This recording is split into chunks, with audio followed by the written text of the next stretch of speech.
Consideremos la siguiente función implícita. E elevado a la 2 por x al cuadrado más 5 por x más 2 por y al cubo menos y más 6 por z a la 5. Y todo esto va a ser igual a x al cuadrado. Y supongamos que queremos calcular la derivada parcial de x respecto a y. ¿Cómo vamos a proceder nosotros? Vamos a calcular la derivada de todo lo que está en el lado izquierdo de la ecuación y la derivada de todo lo que está en el lado derecho de la ecuación. Entonces, fíjense lo siguiente. Tenemos aquí la derivada parcial de e elevado a la 2 por x al cuadrado más 5 por x más 2y al cubo menos y más 6z a la 5. Todo esto respecto a la variable y. Y esto va a ser igual a ¿quién? A la derivada parcial de x al cuadrado respecto a y. Ahora, fíjense lo siguiente. Cuando nosotros calculamos la derivada de una función exponencial, el resultado va a ser ella misma multiplicada por la derivada del exponente. Por lo tanto, conviene reescribir esta expresión de una forma más compacta. Lo vamos a hacer de la siguiente forma. Tomamos toda esta expresión que está aquí y vamos a llamarla A. Muy bien. Entonces, una vez que hacemos eso, ¿qué va a ocurrir? Al calcular la derivada de esta expresión que está aquí, vamos a obtener lo siguiente. Tenemos A que multiplica a la derivada parcial del exponente. Entonces tenemos aquí 2 por x al cuadrado más 5 por x más 2y al cubo menos y más 6 por z a la 5. Todo esto respecto a y. Y esto va a ser igual a la derivada parcial de x al cuadrado respecto a y. Ahora, fíjense que dentro de estos paréntesis tenemos aquí una suma. Es decir, tenemos la derivada parcial de una suma. Nosotros podemos separar esta derivada parcial como la suma de las derivadas. Entonces vamos a hacer lo siguiente. Tenemos aquí a que multiplica a.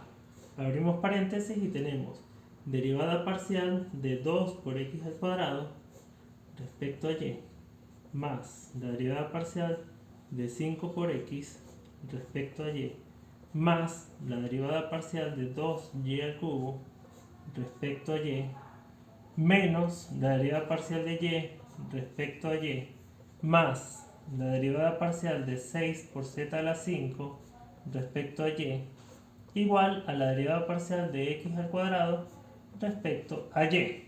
Muy bien. Entonces ahora fíjense lo siguiente. X va a ser una variable dependiente o se va a comportar como una variable dependiente. Entonces al calcular la derivada de x al cuadrado vamos a tener lo siguiente. Tenemos aquí, esto va a ser 2 multiplicado por ¿quién? 2 por x multiplicado por la derivada interna, que sería en este caso la derivada de x respecto a y. Más, nuevamente aquí tenemos involucrada la variable x. Entonces, ¿qué vamos a tener nosotros? Tenemos 5, que es nuestra constante, multiplicada por la derivada parcial de x respecto a y. Más, tenemos ahora la variable y. La variable y se va a comportar como una variable independiente. Entonces tenemos aquí 2 por 3y al cuadrado. Continuamos, aquí tenemos la derivada de y respecto a y. Esto va a ser exactamente 1. Y aquí ahora tenemos a la variable z.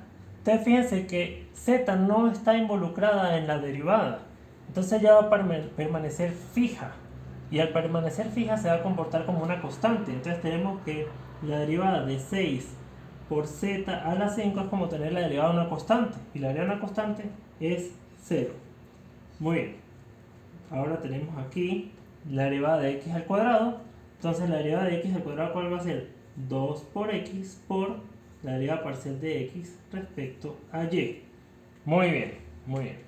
Ahora, ¿cuál es el siguiente paso? Nosotros vamos a despejar este factor que está aquí, la derivada parcial de x respecto a y. Y para eso, lo primero que debemos hacer es tomar esta a que está multiplicando en el lado izquierdo de la ecuación y pasarlo a dividir en el lado derecho, de la siguiente forma. Tenemos aquí, a ver, esta pasa para acá. Entonces aquí nos queda solamente toda esta expresión.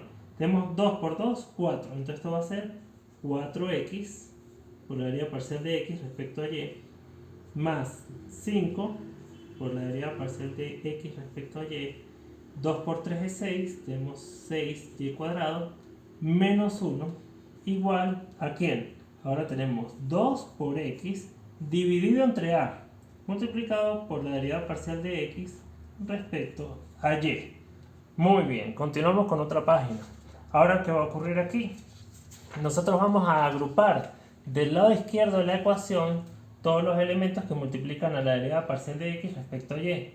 Entonces tenemos aquí 4x multiplicado por la derivada parcial de x respecto a y, más 5 por la derivada parcial de x respecto a y. Teníamos del lado derecho de la ecuación un elemento sumando, vamos a pasarlo a restar. Entonces tenemos 2 por x dividido entre a, multiplicado por la derivada parcial de x respecto a y. ¿Y esto va a ser igual a quién? Teníamos 6y cuadrado sumando en el lado izquierdo, vamos a pasarlo a restar en el lado derecho. Entonces tenemos menos 6y cuadrado. Teníamos 1 restando, va a pasar sumando. Ahora, ¿qué va a ocurrir? En estos tres sumandos que están en el lado izquierdo de la ecuación, vemos que hay un factor que es común en todos los tres. Entonces nosotros vamos a sacar ese factor común. Entonces nos va a quedar aquí 4 por x más 5 menos 2x entre a, multiplicado por la derivada parcial de x respecto a y. Y esto va a ser igual a menos 6y cuadrado más 1. Ahora tenemos aquí esta expresión que está multiplicando la derivada parcial de x entre y. Entonces, como un último paso, ¿qué vamos a hacer? Esto que está multiplicando pasa a dividir. Entonces aquí tenemos que la derivada parcial de x respecto a y va a ser igual a ¿quién? A menos 6y al cuadrado más 1 sobre 4x más 5 menos 2 por x entre a. Y con eso concluimos nuestra derivada parcial.